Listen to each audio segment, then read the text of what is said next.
हमारे चैनल को अवश्य सब्सक्राइब करें और नए अपडेट्स सबसे पहले पाने के लिए इस बेल बटन को दबाना ना भूलें।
का नाम जाप करने से प्राप्त हो जाता है। कलयुग में भगवान का नाम लेने से अनंत फलों की प्राप्ति होती है। तब जाकर के राजा परीक्षित ने कलयुग को रहने के लिए 4 स्थान बतलाए। कलयुग के रहने के लिए 4 कमरे बनवाए। कौन कौन से स्थान है कलयुग के? धूतम पानम स्त्रिय शूना यत्र धर्म चतुर्विधा। परीक्षित जी ने राजा परीक्षित ने कलयुग से कहा कि तुम्हारे लिए मैंने 4 कमरे बनाए हैं, तुम्हें 4 स्थान प्रदान किए। कौन कौन से? धूतम, धूतम का मतलब पता है क्या होता है भैया जी? धूतम का मतलब होता है जुआ। जहाँ जुआ खेला जाता है वहाँ कलयुग का निवास होता है। जुआ में किसका निवास है? कलयुग का। देखो जुआ में कलयुग का निवास है, तभी तो पांडव अपना सब कुछ हार गए थे। पांडव अपने हर एक कार्य की सलाह भगवान श्री कृष्ण से लेते थे, लेकिन जब वो जुआ खेलने के लिए बैठे तो क्या भगवान श्री कृष्ण से पूछा? बताओ, पूछा कि नहीं? ऐसे नहीं पूछा। क्यों? क्योंकि उसमें कलयुग का निवास होता है। कहा गया है जहाँ कलयुग है वहाँ भगवान रह नहीं सकते। गोविंद हमेशा पवित्र मन में निवास करते हैं। इसलिए जुआ में किसका निवास है? कलयुग का। जहाँ जुआ खेला जाता है वहाँ कलयुग निवास करता। जुआ जानते होंगे भैया आप? जुआ का मतलब जानते हो? जो ताश की पत्तियां घिसते हैं, इसको क्या कहा गया है? जुआ है ये भी। लोग जो ताश की पत्तियां घिसते हैं क्या करते हैं? आने वाली पीढ़ी को बिगाड़ते हैं। अपने आप से तो जुआ खेलते, साथ में छोटे छोटे बच्चों को बुला करके बिठा देंगे, बोले आओ तुम भी खेलो। अपने आने वाले भविष्य को बिगाड़ते हैं ये लोग। दूसरा स्थान कौन सा बतलाया गया? पानम। पानम का मतलब समझ रहे हो? पानम का मतलब होता है शराब, मदिरा। मदीने में किसका वास है? शराब में। शराब में किसका वास है? शराब में कलयुग का वास बतलाया गया है। पानम का मतलब होता है शराब, शराब में कलयुग का वास है। देखो, आम फले पत राख के, महुआ फले पत खोए, जी रहीम दारू पिए, बुद्धि कहाँ से होए। आपने देखा है जब आम के पेड़ पे फल लगते हैं तो आम का पेड़ नई नई कोपलें आ जाती हैं आम के पेड़ में। जब वृक्ष में फल लगना प्रारंभ होता है तो आम में नई नई कोपलें आ जाती हैं। तो आपने कभी महुआ का पेड़ देखा है? महुआ के पेड़ में जब फल आता है तो सारे पत्तों को झड़ा देता है वो, और उसी महुआ से क्या बनती है? उसी महुआ से शराब बनती है। अब आप सोचिए, जो महुआ अपने आप के फलने पे अपने पत्तों से अलग हो जाता है, क्या उस महुआ से बनी हुई शराब को पीने से व्यक्ति अपने परिवार से अलग नहीं होगा? बताओ। जो महुआ जब खुद से फलीभूत होता है तब अपने पत्तों को अपने आप से अलग कर देता है। उसी महुआ से बनी हुई शराब को पीने से व्यक्ति अपने आप को परिवार से अलग कर देता है। व्यक्ति क्या करता है? प्रिय भक्तों, कहा गया है शराब में कलयुग का वास है। जहाँ शराब पी जाती है वहाँ कलयुग निवास करता है। कलयुग में क्या होता है पता ही है आपको, महाभारत सबको पता है। जहाँ शराब पी जाती है वहाँ क्या होती है? देखो, कहा गया है भांग मांगे दूध मलाई, गांजा मांगे घी। भांग मांगे दूध मलाई, गांजा मांगे घी, शराब मांगे जूते चप्पल, जो चाहे सो पी।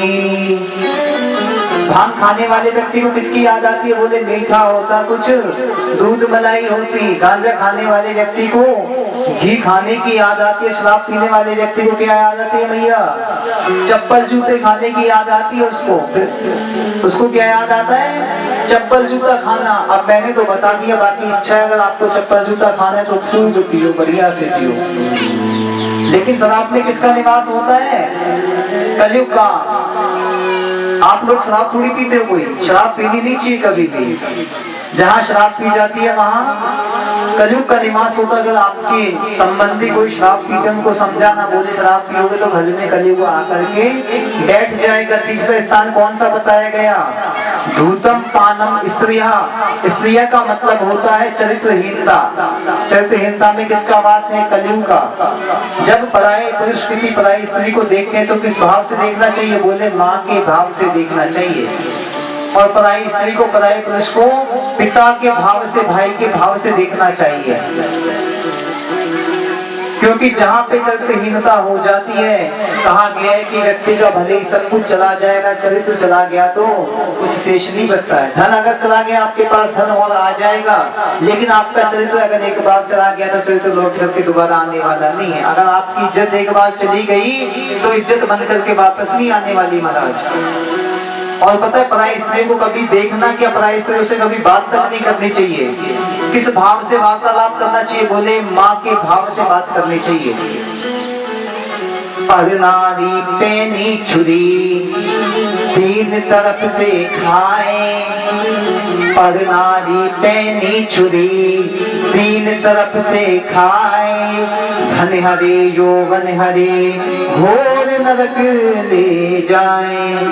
महाराज पराई स्त्री पता कैसी होती है? पराई स्त्री होती है पैनी छुरी के जैसी। पैनी छुरी देखी होगी आपने कि कहीं से पता नहीं कहां से कट लग जाए, कहां से कट जाए। ऐसी पराई स्त्री होती है आपसे मीठा मीठा बोल करके धन हरे यौवन हरे घोर नरक ले जाए। आपका पैसा भी ले लेगी, आपका यौवन भी नष्ट कर देगी और नरक का भागीदार तो आपको बना ही देगी वो।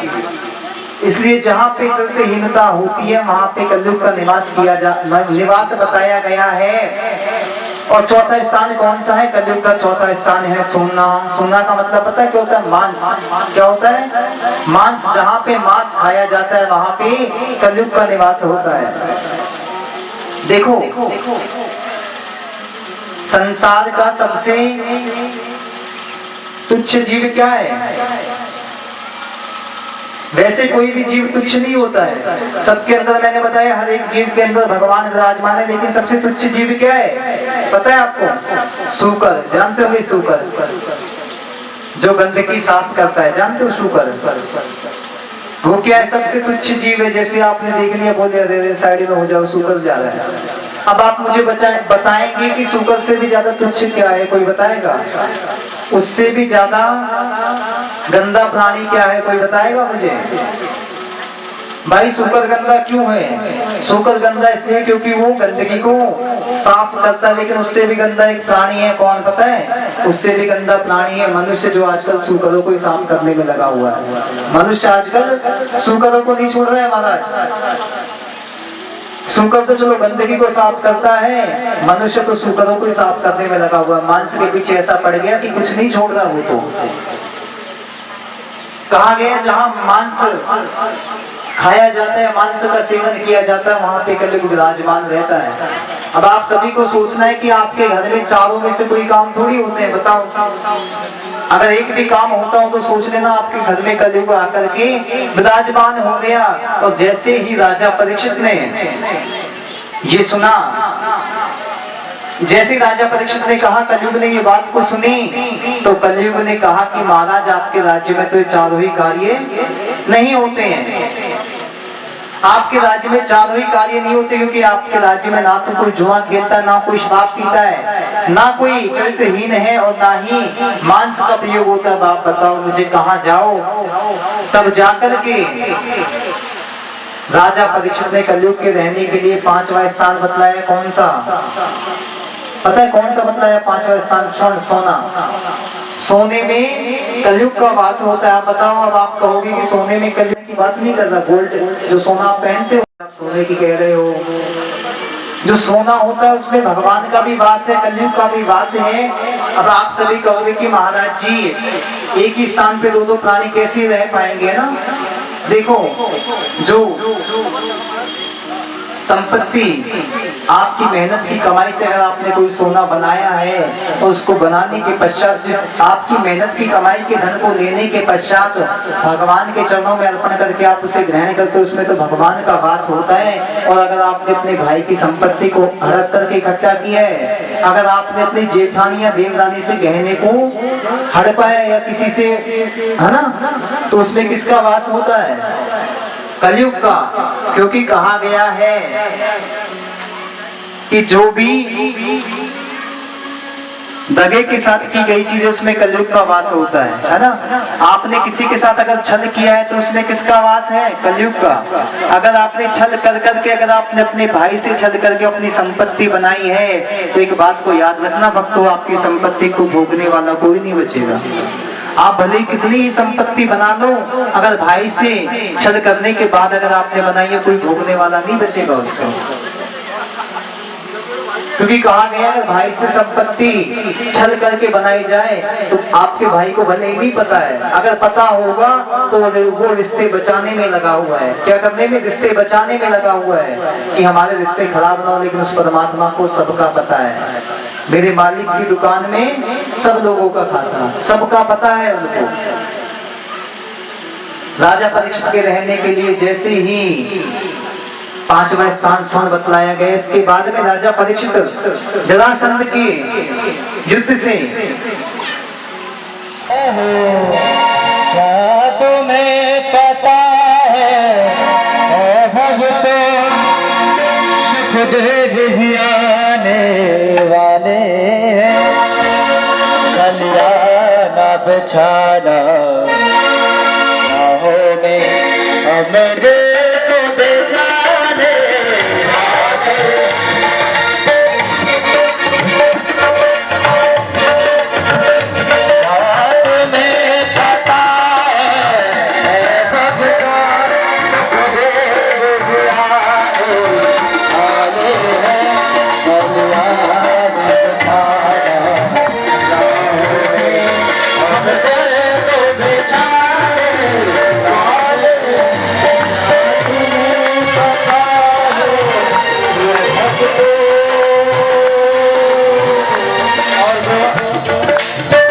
आज के परीक्षित महाराज जो बने हैं वो जोड़ों के साथ आएंगे और सुखदेव जी का पूजन करेंगे।